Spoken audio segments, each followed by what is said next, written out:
We are pleased to have with us Vice President Mike Pence and his wonderful wife, Karen. We're also joined by many hardworking members of Congress, Acting Secretary of Defense Mark Esper, and many other members of my cabinet, and also the Chairman of the Joint Chiefs of Staff, General Joe Dunford. Thank you. Thank you. Thank you. Lieutenant General Daniel Hawkinson of the National Guard, and distinguished leaders representing each branch of the United States Armed Forces, the Army, Navy, Air Force, Coast Guard, Marines, and very soon, the Space Force.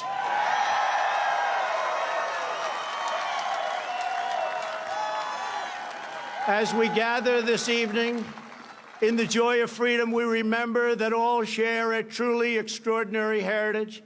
Together, we are part of one of the greatest stories ever told, the story of America. It is the epic tale of a great nation whose people have risked everything for what they know is right and what they know is true. It is the chronicle of brave citizens who never give up on the dream of a better and brighter future. And it is the saga of 13 separate colonies that united to form the most just and virtuous republic ever conceived.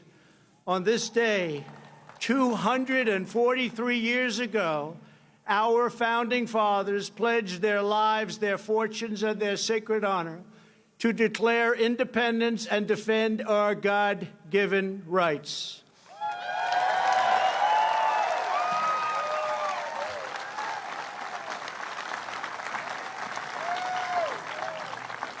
Thomas Jefferson wrote the words that forever changed the course of humanity.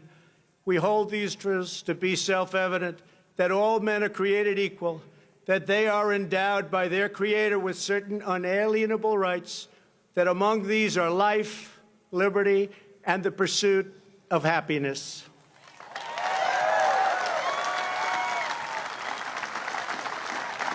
With a single sheet of parchment and 56 signatures, America began the greatest political journey in human history. But on that day, the patriots who would determine the ultimate success of the struggle were 100 miles away in New York. There, the Continental Army prepared to make its stand, commanded by the beloved General George Washington.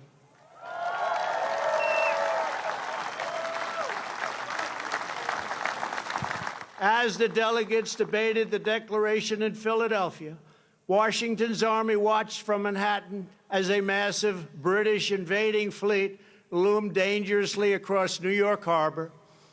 The British had come to crush the revolution in its infancy. Washington's message to his troops laid bare the stakes. He wrote, "The fate of unborn millions will now depend under God on the courage and conduct of this army. We have therefore to resolve to conquer or die."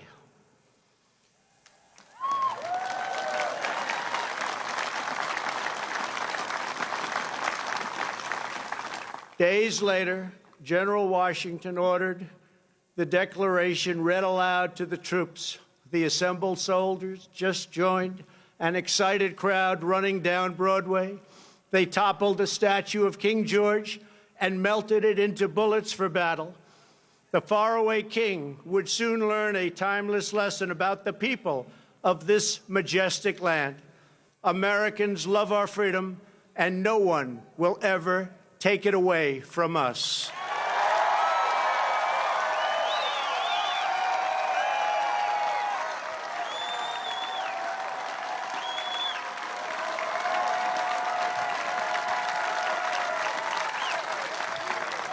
That same American spirit that emboldened our founders has kept us strong throughout our history.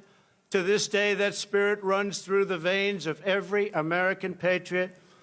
It lives on in each and every one of you here today. It is the spirit, daring and defiance, excellence and adventure, courage and confidence, loyalty and love that built this country into the most exceptional nation in the history of the world, and our nation is stronger today than it ever was before. It is its strongest now.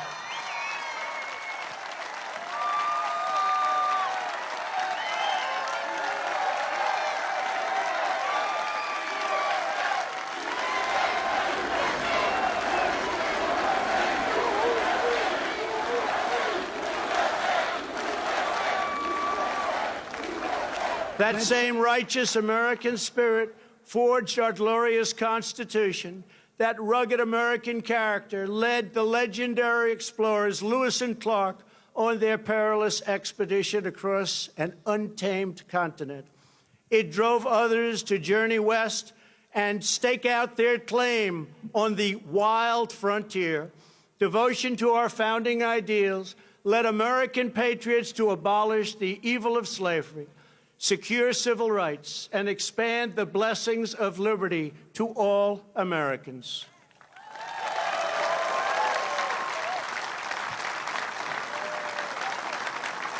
This is the noble purpose that inspired Abraham Lincoln to rededicate our nation to a new birth of freedom and to resolve that we will always have a government of, by, and for the people.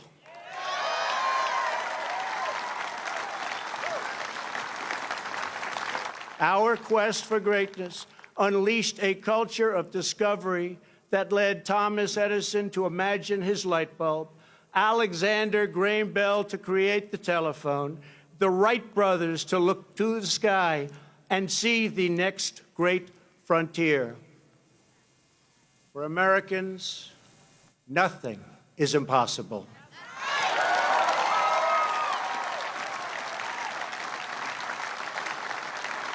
Exactly 50 years ago this month, the world watched in awe as Apollo 11 astronauts launched into space with a wake of fire and nerves of steel and planted our great American flag on the face of the moon.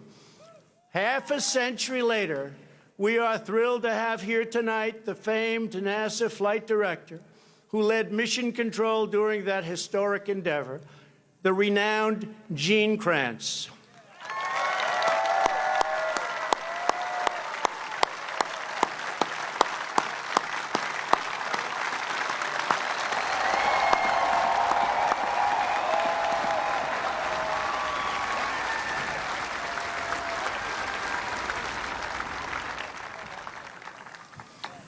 Gene, I want you to know that we're going to be back on the moon very soon, and someday soon we will plant the American flag on Mars. It's happening, Gene. It's happening. Our nation's creativity and genius lit up the lights of Broadway and the sound stages of Hollywood. It filled the concert halls and airwaves around the world with the sound of jazz, opera, country, rock and roll, and rhythm and blues. It gave birth to the musical, the motion picture, the Western, the World Series, the Super Bowl, the skyscraper, the suspension bridge, the assembly line, and the mighty American automobile. It led our citizens to push the bounds of medicine and science to save the lives of millions. Here with us this evening is Dr. Emanuel Freireich. When Emanuel began his work, 99% of children with leukemia died. Thanks largely to Dr. Freireich's breakthrough treatments, currently 90% of those with the most common childhood leukemias survive. Doctor, you are a great American hero. Thank you.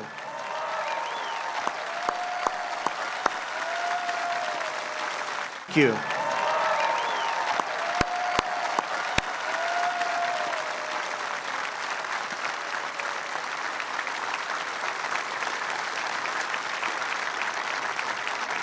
Americans always take care of each other. That love and unity held together the first pilgrims. It forged communities on the Great Plains. It inspired Clara Barton to found the Red Cross, and it keeps our nation thriving today.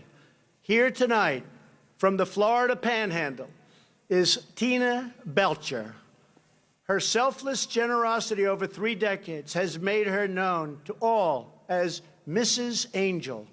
Every time a hurricane strikes, Mrs. Angel turns her tiny kitchen into a disaster relief center. On a single day after Hurricane Michael, she gave 476 people a warm meal. Mrs. Angel, your boundless heart inspires us all. Thank you.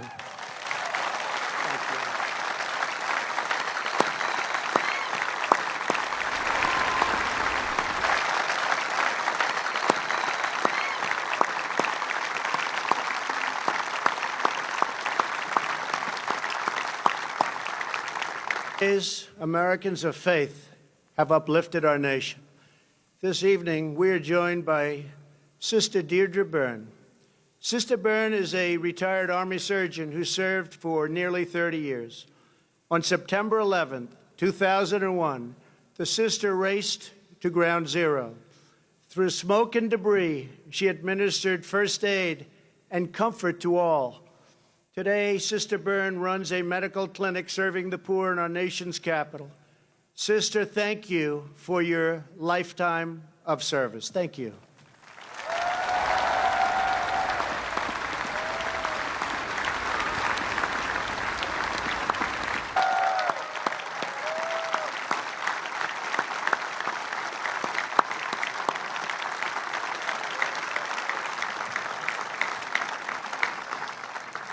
Our nation has always honored the heroes who serve our communities. The firefighters, first responders, police, sheriffs, ICE, Border Patrol, and all of the brave men and women of law enforcement. On this July 4th, we pay special tribute to the military service members who laid down their lives for our nation. We are deeply moved to be in the presence this evening of Gold Star families whose loved ones made the supreme sacrifice. Thank you. Thank you.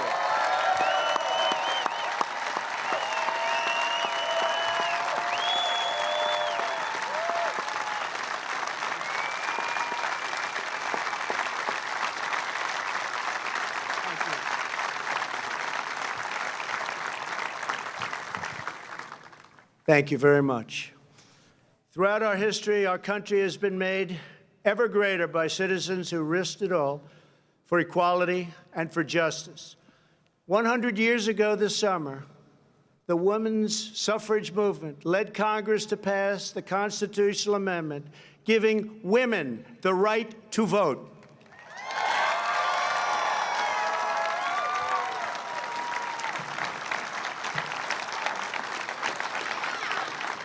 In 1960, a thirst for justice led African-American students to sit down at the Woolworth lunch counter in Greensboro, North Carolina.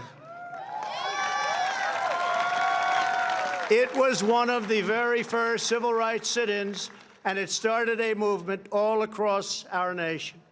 Clarence Henderson was 18 years old when he took his place in history.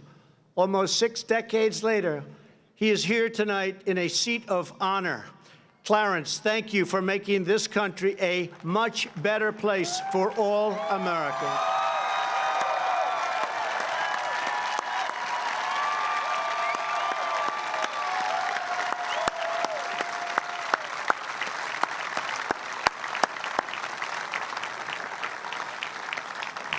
In 1963, Reverend Martin Luther King Jr. stood here on these very steps and called on our nation to live out the true meaning of its creed and let freedom ring for every citizen all across our land. America's fearless resolve has inspired heroes who defined our national character, from George Washington, John Adams, and Betsy Ross to Douglas, Frederick Douglass, the great Frederick Douglass, Harriet Tubman, Amelia Earhart, Douglas MacArthur, Dwight Eisenhower, Jackie Robinson, and, of course, John Glenn. It has willed our warriors up mountains and across minefields. It has liberated continents, split the atom, and brought tyrants and empires to their knees. Here with us this evening is Earl Morse. After retiring from the Air Force, Earl worked at a VA hospital in Ohio. Earl found that many World War II veterans could not afford to visit their memorial on the National Mall. So Earl began the very first honor flights that have now brought over 200,000 World War II heroes to visit America's monument. Earl, thank you. We salute you. Thank you.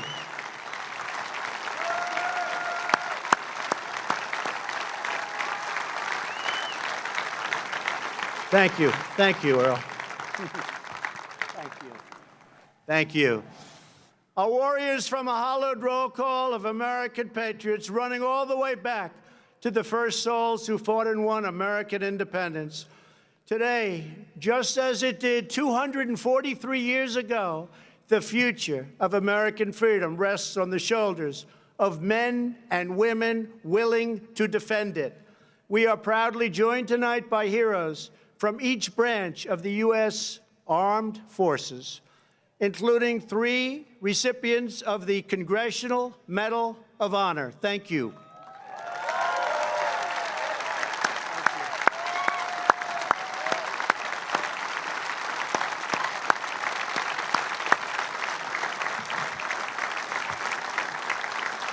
They and thousands before us served with immense distinction, and they loved every minute of that service.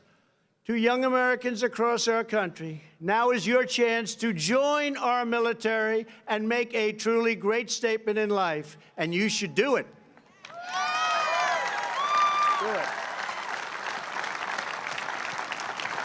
We will now begin our celebration of the United States Armed Forces, honoring each branch's unique culture, rich history, service song, and distinct legacy.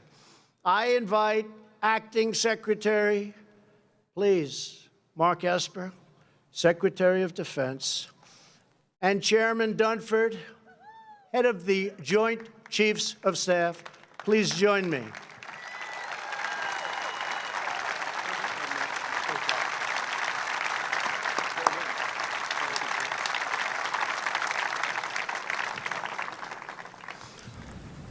In August of 1790, by request of George Washington and Alexander Hamilton, Congress established a fleet of 10 swift vessels to defend our shores.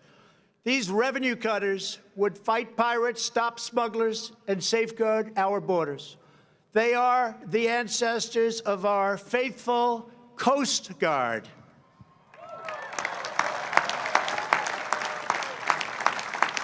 When our ships were seized and sailors kidnapped by foreign powers in 1812, it was a revenue cutter, the swift schooner Thomas Jefferson, that swept in to capture the first British vessel of the war.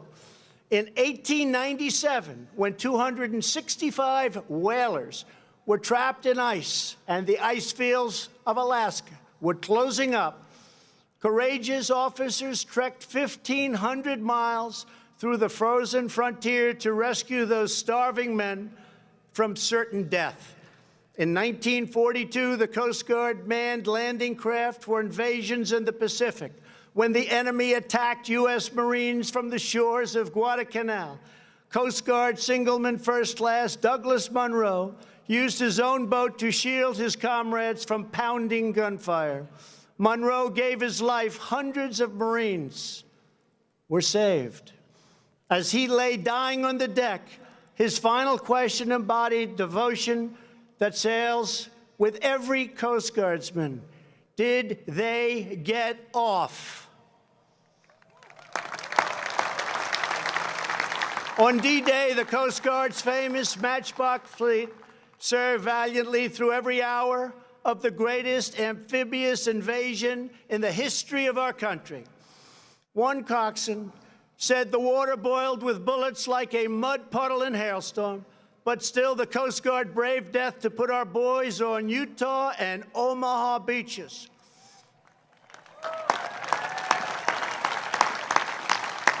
Every Coast Guardsman is trusted to put service before all. Coasties plunge from helicopters and barrel through pouring rain and crashing waves to save American lives. They secure our borders from drug runners and terrorists in rough seas, at high speeds. Their sharpshooters take out smugglers' engines with a single shot. They never miss. When the red racing stripes of a Coast Guard vessel break the horizon, when their chopper blades pierce the sky, those in distress know that the help is on their way, and our enemies know their time has come.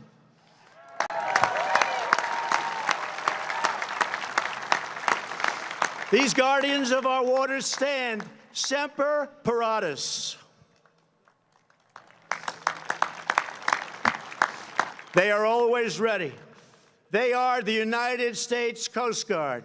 Representing the Coast Guard today, you will soon see an HH-60 Jayhawk helicopter based at Coast Guard Air Station Clearwater, along with an HH-65 Dolphin from Air Station Atlantic City and an HC-144 Ocean Sentry from Air Station Miami.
Thank you.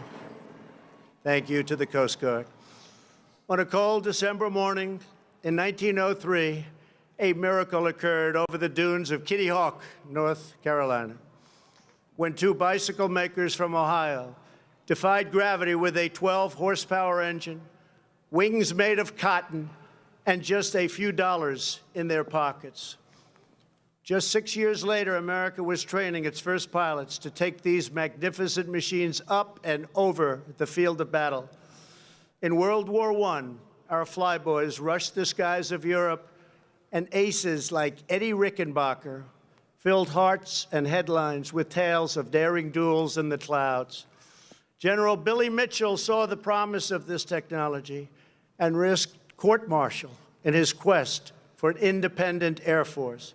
He was proven right when empires across the oceans tried to carve up the world for themselves, and America stood in the way. We wouldn't let it happen.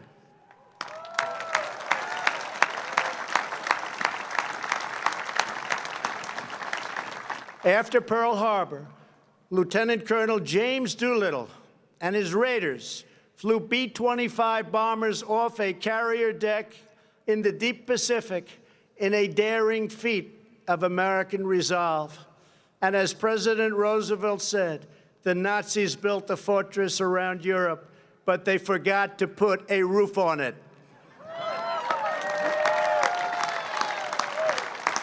So we crushed them all from the air.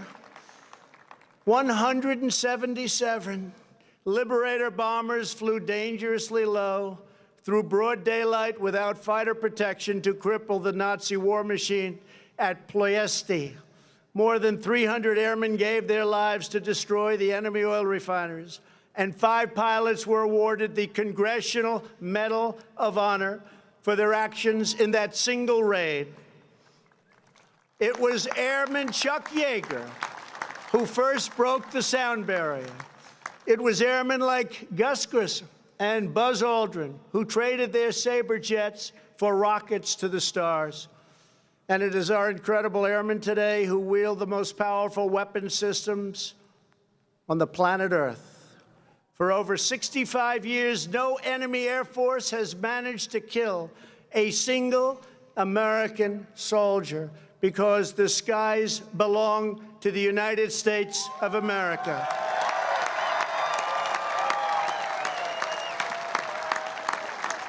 No enemy has attacked our people without being met by a roar of thunder and the awesome might of those who bid farewell to earth and soar into the wild blue yonder. They are the United States Air Force. Representing the Air Force, you will soon see beautiful, brand new F-22 Raptors from Langley Air Force Base in Virginia, and one magnificent B-2 stealth bomber from Whiteman Air Force Base in Missouri.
What a great country.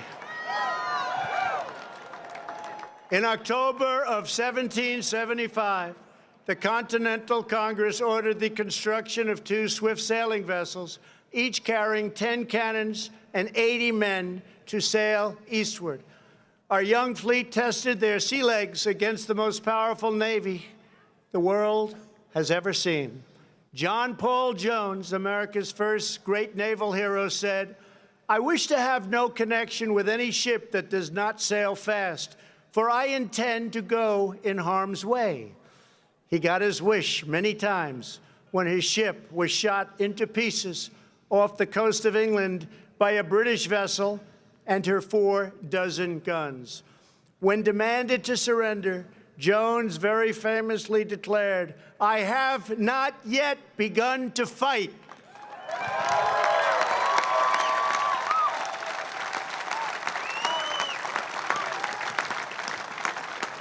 When our Navy begins fighting, they finish the job.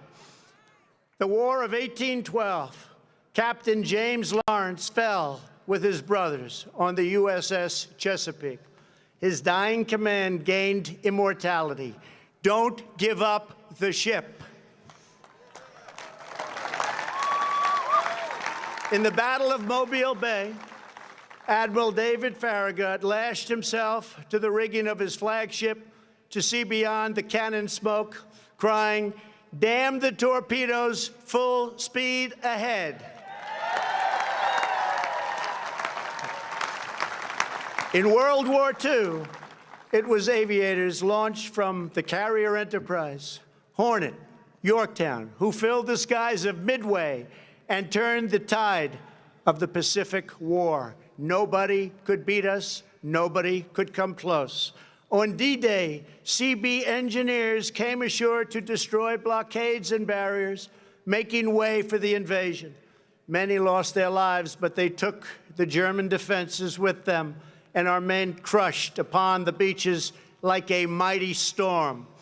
From the naval demolition units of World War II arose a force that became famous in the Mekong Delta. They don't want to see our force again. The very best of the very best, the Navy SEALs.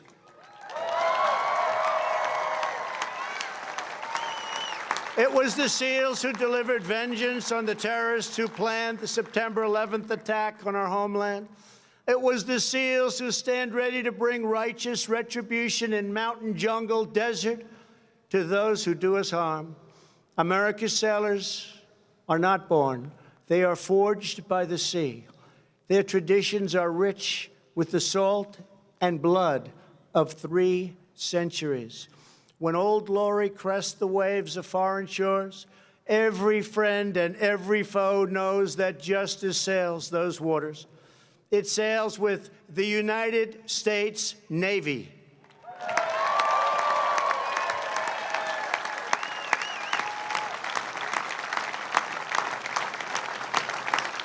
Representing our great Navy today will be 2 F-18 Super Hornets from Naval Air Station Oceana in Virginia, along with 2 F-35 Lightnings from Naval Air Station Lemoore in California.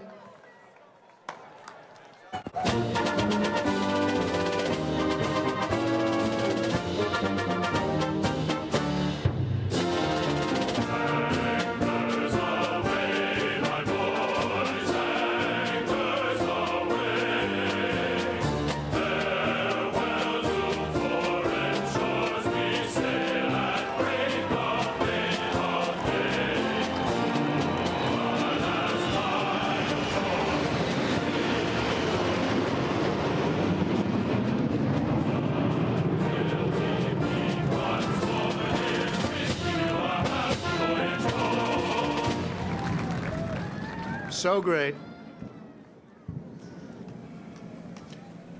In November of 1775, the Continental Congress created 2 battalions of a new kind of warrior, one who kept and would protect our ships and sailors and be at home, both ashore and in the mast, with musket in hand. Their versatility was proven in the War of Independence when 234 Continental Marines conducted their first amphibious raid, capturing the British supply of gunpowder and cannons at Fort Nassau. Ever since, Marines have fought in every American war. Their legend has grown and grown and grown with each passing year. It was the Marines who won America's first overseas battle, vanquishing Barbary pirates on the shores of Tripoli. Their high, stiff collar, which shielded them from the pirate's sword, earned them the immortal name Leatherneck.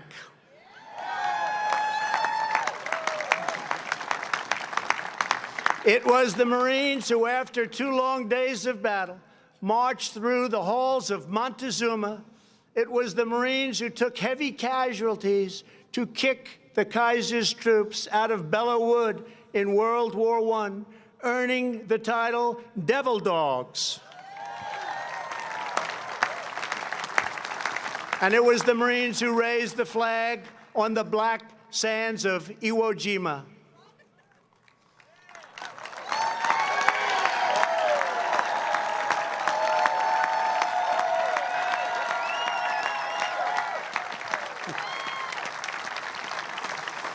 From the Chosin Reservoir to Quezon, from Helmand to Baghdad, Marines have struck fear into the hearts of our enemies and put solace into the hearts of our friends. Marines always lead the way. After the 1983 Marine barracks bombing in Beirut, which claimed the lives of 241 great U.S. servicemen, Marine Sergeant Jeffrey Nashton lay in bandages, so badly wounded, barely alive. When the Commandant of the Marine Corps came to visit his hospital, Sergeant Nashton had to feel for the general's collar. He wanted to feel his 4 stars. He could not see and he could not speak. He signaled for pen and paper, and with shaking hand, he wrote 2 words, Semper Fi.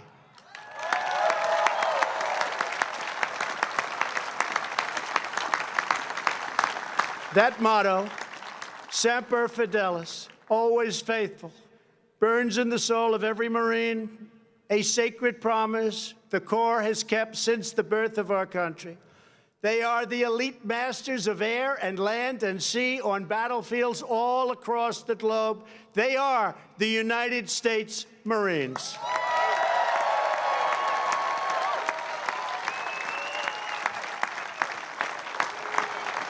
Representing the Marine Corps today will be a brand new VH-92, soon to serve as Marine One,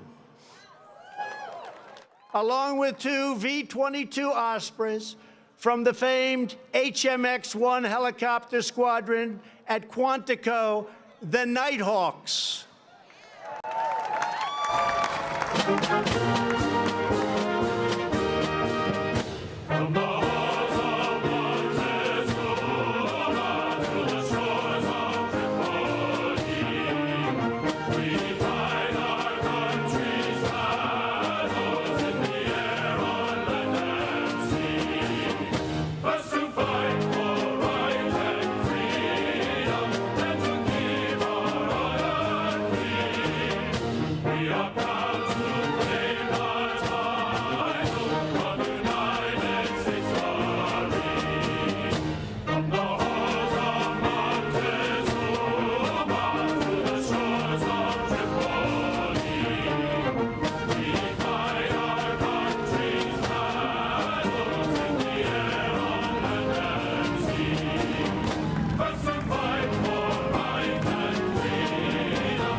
In June of 1775, the Continental Congress created a unified army out of the revolutionary forces encamped around Boston and New York, and named after the great George Washington, Commander-in-Chief. The Continental Army suffered a bitter winter of Valley Forge, found glory across the waters of the Delaware, and seized victory from Cornwallis of Yorktown. Our Army manned the airport. It ran the ramparts. It took over the airports. It did everything it had to do. And at Fort McHenry, under the rockets' red glare, it had nothing but victory. And when dawn came, their star-spangled banner waved defiant. At Shiloh, Antietam, and Gettysburg, our soldiers gave the last full measure of devotion for the true unity of our nation and the freedom of all Americans. In the trenches of World War I, an Army sergeant named Alvin York faced an inferno of enemy fire and refused to retreat. He said, "I won't leave, I won't stop." He shot his rifle 18 times, killing 18 of the enemy. When they fixed bayonets and charged, he killed 7 more. The entire German machine gun battalion surrendered because of one man, Alvin York. A generation later, the Army returned to Europe and embarked upon a great crusade. with knives and rifles in hand. The Rangers scaled the cliffs of Normandy. The 101st Airborne leapt into the danger from above, illuminated only by enemy flares, explosions, and burning aircraft. They threw back the Nazi Empire with lightning of their own from the turrets of Sherman tanks and the barrels of the M1 rifle. In the darkness of the Battle of the Bulge, with Nazis on every side, one soldier is reported to have said, "They've got us surrounded again, the poor bastards."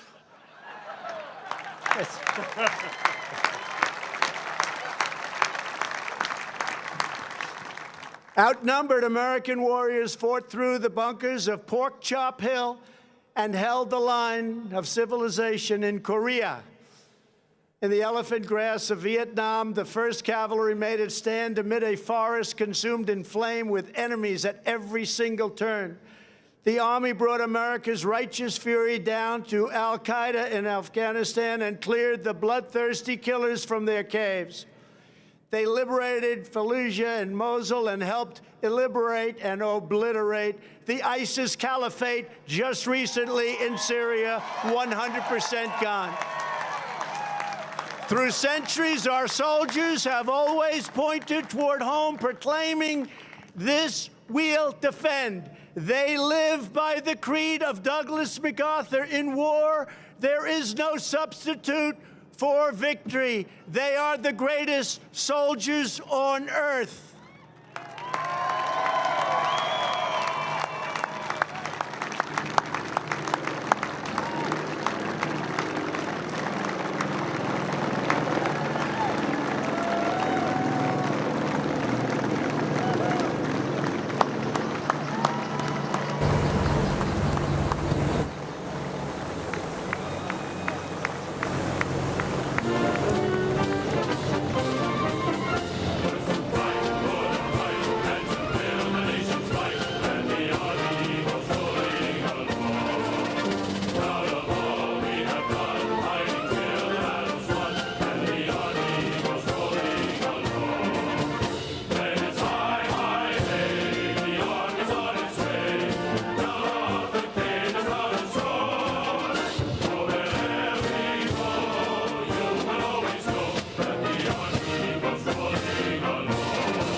Nearly 250 years ago, a volunteer army of farmers and shopkeepers, blacksmiths, merchants, and militiamen risked life and limb to secure American liberty and self-government.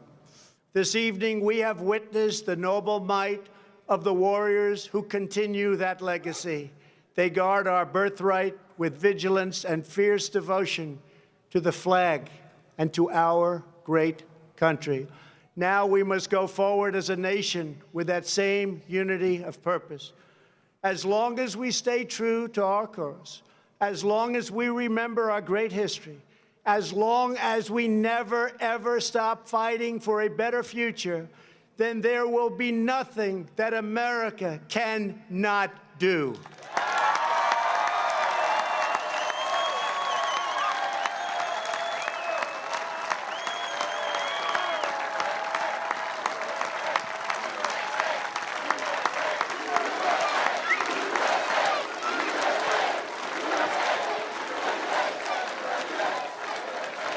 Thank you. We will always be the people who defeated a tyrant, crossed a continent, harnessed science, took to the skies, and soared into the heavens, because we will never forget that we are Americans and the future belongs to us. The future belongs to the brave, the strong, the proud, and the free. We are one people chasing one dream and one magnificent destiny. We all share the same heroes, the same home, the same heart, and we are all made by the same Almighty God.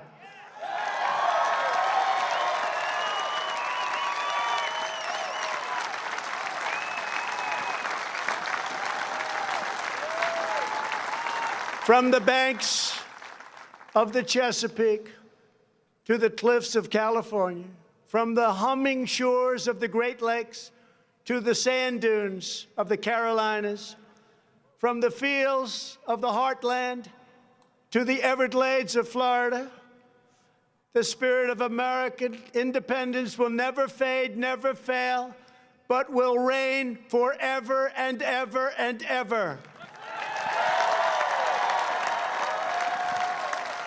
So once more, to every citizen throughout our land, have a glorious Independence Day. Have a great 4th of July.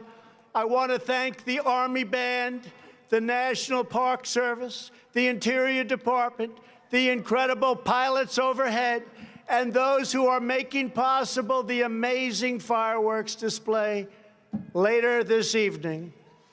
Now, as the band plays the Battle Hymn of the Republic, I invite the First Lady, Vice President and Mrs. Pence, the service secretaries and military leaders to join me on stage for one more salute to America by the famous, incredible, talented Blue Angels. God bless you, God bless the military, and God bless America. Happy 4th of July.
marching on.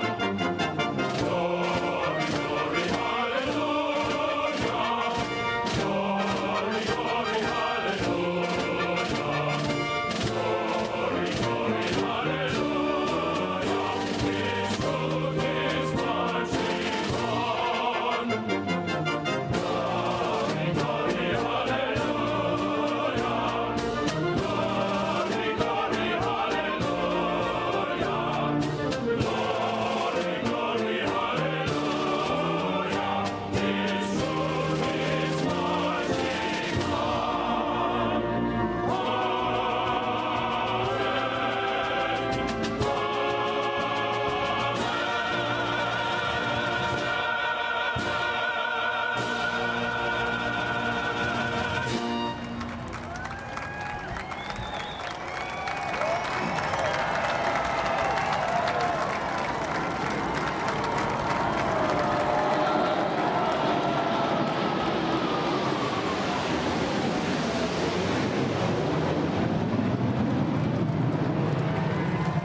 If tomorrow all the things were gone that worked for all my life, and I had to start again with just my children and my wife, I thank my lucky stars to be living here today, 'cause the flag still stands for freedom, and they can't take that away.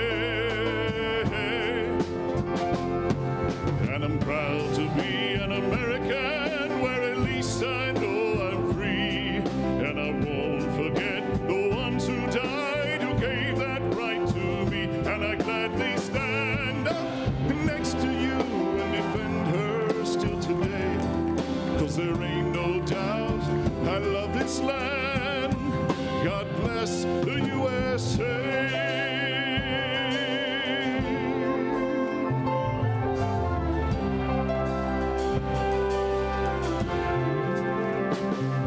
From the lakes of Minnesota to the hills of Tennessee, across the plains of Texas, from sea to shining sea, from Detroit down to Houston,